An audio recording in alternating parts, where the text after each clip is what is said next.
Good morning guys sa atin for today's video. But first of all, magandang umaga, maupay nga aga haay yung atanan. So amo iniya na guys, itatong bubuhatan, maghihimula kitahin, fried rice, sinangag, sinanlag nga kanin guys. So meron tayong mga leftover na fried chicken at saka fried na scallop pork chop. So yun ang gagawin nating pansahog. Then meron po tayong peas and carrots, tapos eggs, then bawang lang at saka sibuyas, sote mga ganon charot. So yun lang guys, pare ganyan lang yung ginawa ko. And then after that, ano ko na yung itlog para madalian lang siya.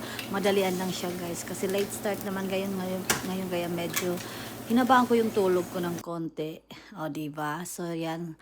Salt and pepper sa egg para may lasa naman yung eggs natin. Then, yun, fried lang hanggang sa mag-firm siya. Tapos, inad ko na yung mga karne. Then, kapi-kapi muna para magising. Inad ko na yung kanin, guys. At actually, yung kanin, hindi pa, yung ibabaw niya, guys, is bahaw. So, ang ginawa ko, pinato ko siya kagabi doon sa, meron kasing nakasaing na kanin para maging mainit siya kinaumagahan. So, ayun na nga yung ginawa ko din.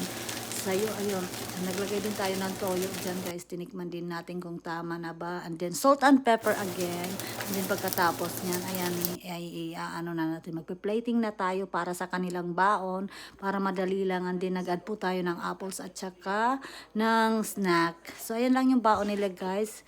O, diba? Simple lang, madalian lang. You have a great day. And then, ayun na si Baba, pupunta na siya sa school. Si Katie, nakaalis na kanina pa yung bus niya. Pagkaalis ni Baba, kumain tayo ng breakfast din. Magre-ready na naman tayo for work. Ayun lang, guys. Thank you so much for watching. Bye!